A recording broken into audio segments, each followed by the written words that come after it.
Hello बच्चों, कैसे हो आप सब। आई होप आप सब हेल्दी होंगे, स्वस्थ होंगे और अपने अपने घरों पे होंगे। तो आजकल जो ये ऑनलाइन क्लासेस चल रही है, तो इसके लिए मैं आप लोगों तक वीडियो बना बना के शेयर कर रही हूँ ताकि आपकी पढ़ाई का नुकसान ना हो। और अब तक मैं बहुत सारी वीडियोस डाल चुकी हूँ जो कि आप लोगों को बहुत अच्छी लगी हैं, उसके लिए थैंक्स। और हमारी दुनिया के 4 चैप्टर्स मैं आपको पढ़ा चुकी हूँ। जो लास्ट वीडियो मैंने डाली है पार्ट 4 की, उसमें मैंने आपको प्रॉमिस किया था कि अगली वीडियो में मैं पार्ट 4 को फिर से समझाऊंगी। उसमें तो सिर्फ हमने उसकी रीडिंग की थी और आज की वीडियो में हम उसको प्रैक्टिकली करने वाले हैं कि हम पाठ को बगैर पढ़े अगर मोटी मोटी भाषा में हमसे कोई पूछे तो हम उस पाठ को कैसे एक्सप्लेन कर सकते हैं, कैसे हम उसको समझ सकते हैं। तो आज मैं अपनी इस वीडियो में वही सब बताने वाली हूँ। तो पाठ की स्टार्टिंग में जो था वो ये था कि हम नक्शा कैसे बनाएं। अगर हमें किसी को रास्ता बताना है तो हम किसी भी जगह का नक्शा कैसे बनाएं। और उसमें लास्ट में आपके लिए एक क्वेश्चन भी था जिसमें ये बोला गया था कि आप अपने घर से लेकर स्कूल तक का नक्शा बनाइए। तो आई होप आप लोगों को समझ आ गया होगा, लेकिन फिर भी मैं एक शॉर्टकट से तरीके से आपको एक्सप्लेन करने की कोशिश करूँगी जिससे आप लोगों को समझ आ जाए। ये मैंने एक पेज लिया है और अभी मैं आपको दिखाऊंगी कि हम नक्शा किसी भी चीज़ का कैसे बना सकते हो, उसमें क्या क्या चीज़ों की खास ज़रूरत होती है जो आपको ध्यान रखने वाली होती है। तो चलिए नक्शा स्टार्ट करते हैं और सीखते हैं कि किसी को अगर हम रास्ता बताएं तो नक्शा कैसे बना सकते हैं। ये एक हमारा पेज है और इस पर ये हम बना लेते हैं अपना घर, होम मैंने इस पर लिखा है, और यहाँ पर है हमारा स्कूल। ये हमारा है स्कूल। तो हमें अपने घर से अपने स्कूल तक का नक्शा बनाना है। तो ये जैसे मेन गेट है, मेन गेट आपके घर का जिस भी डायरेक्शन में है आप वहाँ से स्टार्ट कीजिए। ये जैसे आपके घर का गेट है, यहाँ से गली जाती है, मेन गेट से गली जिस साइड में जाती है आपको वो बनाना है। फिर वो गली कहाँ पर टर्न करती है आपको ये बताना है। गली के कोने पर क्या चीज़ है आपको वो ज़रूर मेंशन करनी है।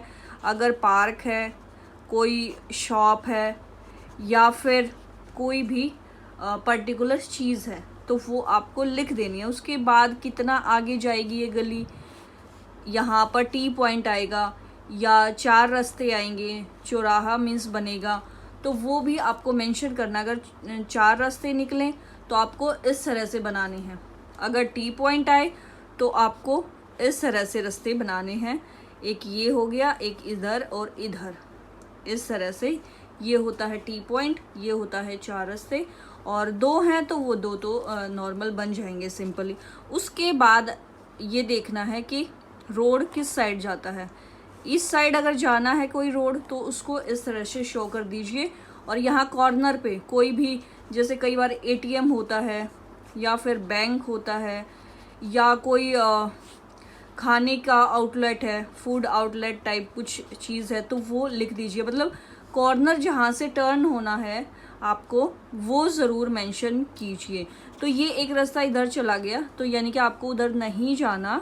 और इस वाले रोड पे अगर आपको सीधे सीधे जाना है तो आप इस तरह से इसको बढ़ाते चले जाइए। स्कूल का मेन गेट यहाँ है तो आप उसके साथ इसको मिला दीजिए। यहाँ पर अगर कोई पार्क आया है या इस रोड का नाम क्या है वो आप बता सकते हैं, या रोड के साइड में कोई अगर पेड़ पौधे हैं या कुछ भी ऐसी कोई ख़ास चीज़ है तो वो सारी आपको मेंशन करनी होती हैं। तो इस तरह से आप नक्शा बना सकते हैं।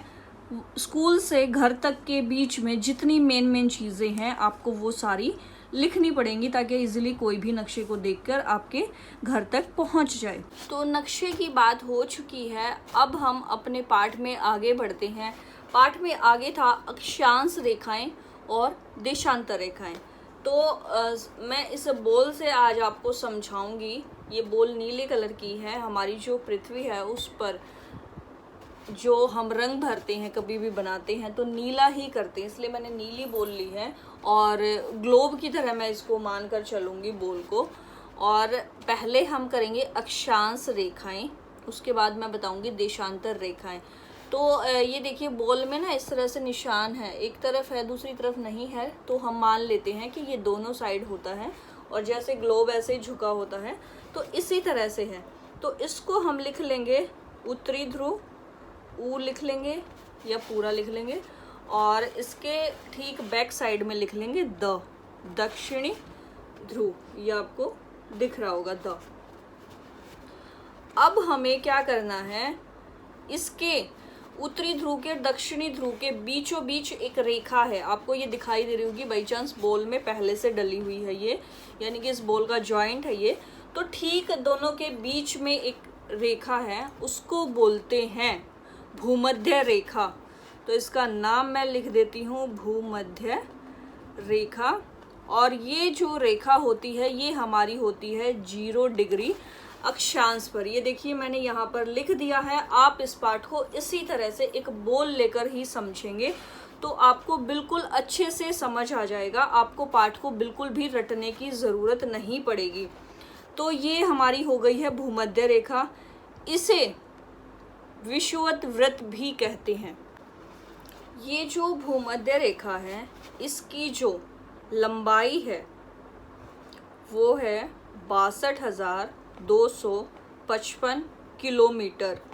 ये मैंने इस पर लिख दिया है यहाँ पर 62,255 किलोमीटर। और ये जो रेखा है भूमध्य रेखा ये इस तरह से लगी हुई है पूरी पृथ्वी में कि जैसे पृथ्वी ने कोई बेल्ट पहन रखी हो, यानी कि कमर पे जैसे बेल्ट बांध देते हैं, क्योंकि ये बिल्कुल बीचों बीच है। और अभी मैंने बताया था भूमध्य रेखा जो है वो 0 डिग्री अक्षांश पर है और ये उत्तरी ध्रुव जो है वो 90 डिग्री अक्षांश पर है, दक्षिण ध्रुव भी 90 डिग्री अक्षांश पर है। यानी कि ये भूमध्य रेखा से शुरू होती हैं और यहाँ पर आके खत्म हो जाती हैं जितनी भी रेखाएं हैं। अभी मैं आपको बताऊंगी टोटल रेखाएं कितनी हैं। भूमध्य रेखा से लेकर उत्तरी ध्रुव तक टोटल 89 रेखाएं हैं, 89 टोटल 89 रेखाएं हैं भूमध्य रेखा से उत्तरी ध्रुव तक। और भूमध्य रेखा से दक्षिणी ध्रुव तक भी 89 रेखाएं ही हैं, यानी कि दोनों तरफ बराबर बराबर रेखाएं हैं। तो हमें सारी रेखाओं को याद करने की बिल्कुल भी ज़रूरत नहीं है। जो 2-4 रेखाएं खास हैं वो मैं अब आपको बता देती हूँ, वो कितने डिग्री पर हैं और कहाँ कहाँ पर हैं वो भी मैं आपको बता देती हूँ। अब ये 89 रेखाओं तक की तो बात हमारी हो चुकी है। अब मैं जो दूसरी सबसे मुख्य रेखा है वो मैं बता देती हूँ। ये 0 डिग्री अक्षांश है, इससे हम उत्तरी गोलार्ध की तरफ जाएंगे तब हमारा 23.5 डिग्री अक्षांश पर एक रेखा बनती है और उस रेखा का नाम है कर्क रेखा। कर्क रेखा ये देखिए इस तरह से है। ये है भूमध्य रेखा जहाँ मेरी फिंगर है, और ये जो ऊपर मैंने बनाया है यहाँ पर ये जो लाइन लगी हुई है ये है कर्क रेखा। और ये मैंने लिख भी दिया है, ये 23.5 डिग्री अक्षांश पर है। ये 89 मैंने टोटल रेखाएं लिखी थी, अभी मैं इसको काट देती हूँ। 23.5 डिग्री अक्षांश पर है ये, और ये यहाँ से देखा जाएगा ये 0 डिग्री है, ये 23.5 डिग्री है। इसका नाम है कर्क रेखा। उत्तरी गोलार्ध की तरफ जो है वो है कर्क रेखा। ऐसी ही सेम रेखा एक दक्षिणी गोलार्ध की भी तरफ है और वो इस तरह से बनती है, उसका नाम है मकर रेखा। दक्षिणी गोलार्ध की तरफ जो बनती है उसका नाम है मकर रेखा, उत्तरी गोलार्ध की तरफ जो बनती है उसका नाम है कर्क रेखा। दोनों ही 23.5 डिग्री 23.5 डिग्री अक्षांश पर ये रेखाएं बनती हैं। और ये जितनी भी 89 रेखाएं हैं उत्तरी गोलार्ध की तरफ भी दक्षिणी गोलार्ध की तरफ भी, ये एक दूसरे के बराबर बराबर चलती रहती हैं, ऐसे ऐसे ऐसे।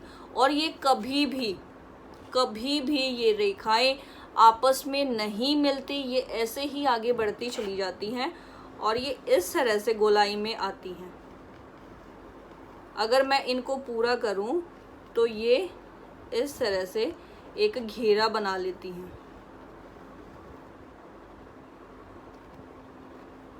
देखिए इस तरह से ये रेखाएं बनती चली जाएंगी इस तरह से। और उत्तरी गोलार्ध के पास आकर 66.5 डिग्री अक्षांश पर एक और रेखा बनती है। उस रेखा का नाम है, वो रेखा लगभग यहाँ बनेगी ऐसे 66.5 डिग्री अक्षांश पर। उस रेखा का नाम है आर्कटिक रेखा। आर्कटिक रेखा उत्तरी गोलार्ध की तरफ जो है वो आर्कटिक रेखा है, और ऐसी ही सेम 66.5 डिग्री अक्षांश पर दक्षिणी गोलार्ध की भी तरफ एक रेखा बनती है, अंटार्कटिक रेखा। अंटार्कटिक रेखा वो भी 66.5 डिग्री अक्षांश पर ही बनती है इस तरह से। ये दक्षिणी ध्रुव की तरफ है, ये उत्तरी ध्रुव की तरफ है। उत्तरी ध्रुव की तरफ है आर्कटिक रेखा और दक्षिणी ध्रुव की तरफ है अंटार्कटिक रेखा। दोनों ही 66.5 डिग्री पर ये बनती हैं, और जैसे उत्तरी ध्रुव की तरफ की रेखाएं सारी बराबर चलती हैं, ऐसे ही ये रेखा भी सारी एक दूसरे के बराबर चलती रहेंगी। ये आपस में कभी भी कहीं पर मिलती नहीं हैं। जो मेन खास रेखाएं हैं वो सारी मैंने आपको बता दी हैं। टोटल ये 5 है। पहली भूमध्य रेखा, कर्क रेखा, मकर रेखा, आर्कटिक रेखा और अंटार्कटिक रेखा, यानी कि टोटल 5 ये रेखाएं हैं। पहली जो है भूमध्य रेखा 0 डिग्री अक्षांश पर है। उसके बाद मकर रेखा, कर्क रेखा दोनों ही 23.5 डिग्री अक्षांश पर है। उसके बाद जो आती है चौथी और 5वीं वो आर्कटिक रेखा, अंटार्कटिक रेखा दोनों ही 66.5 डिग्री अक्षांश पर बनती हैं।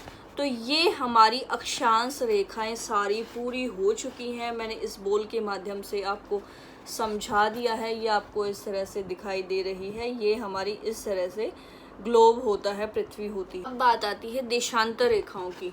देशांतर जो रेखाएं हैं वो अक्षांश रेखाओं के ऑपोजिट चलती हैं।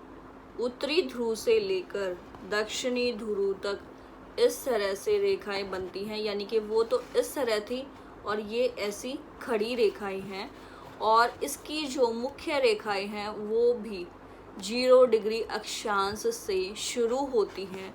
देशांतर रेखाओं को बारीकी से समझने के लिए हमें नक्शा या ग्लोब चाहिए होगा संसार का, क्योंकि ये जो देशांतर रेखाएं हैं इनकी हम डिटेल में जानकारी तभी ले पाएंगे जब हमारे पास नक्शा या ग्लोब होगा, क्योंकि ये रेखाएं कौन से देश में से कहाँ से होकर गुजरती हैं वो बहुत ज़रूरी चीज़ है, जिससे वहाँ का मानक समय तय होता है।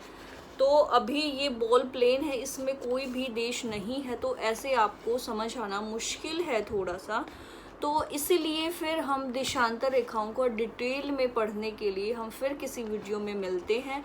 तो आज ये हमने जो अक्षांश रेखाएं, देशांतर रेखाएं जो की हैं, अक्षांश रेखाएं तो हमने डिटेल में कर ली हैं। देशांतर रेखाएं सिर्फ मैंने ये बताया कि इसके अपोजिट जो ये खड़ी लाइनें होती हैं इनको देशांतर रेखाएं कहते हैं। देशांतर रेखा भी जो मुख्य मेन एक रेखा है वो 0 डिग्री अक्षांश से ही शुरू होती है, और ये टोटल रेखाएं 180 हैं।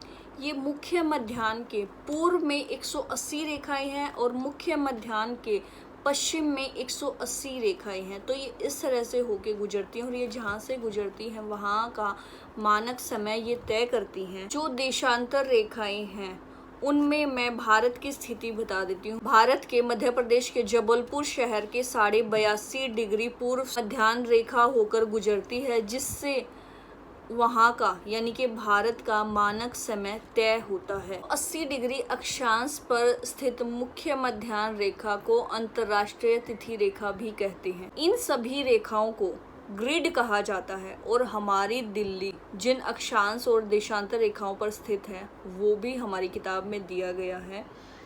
हमारी दिल्ली 77.5 डिग्री पूर्व देशांतर रेखा और 29.5 डिग्री उत्तरी अक्षांश रेखा एक दूसरे को काटती हैं, यानी कि वहाँ पर हमारी दिल्ली है। तो चलिए बच्चों, आज की वीडियो मैं यहीं पर वाइंड अप करती हूँ। आपको अक्षांश और देशांतर रेखाएं कितनी समझ आई हैं वो मुझे ज़रूर कमेंट कर देना, और आगे जल्दी ही मिलते हैं और अगले पार्ट के साथ, अगले चैप्टर के साथ। आपको कुछ स्पेशल किसी टॉपिक पर समझना है तो आप मुझे कमेंट कर दीजिए, मैं उस पर वीडियो ज़रूर बनाऊँगी। Thanks for watching, bye bye, take care to all of you.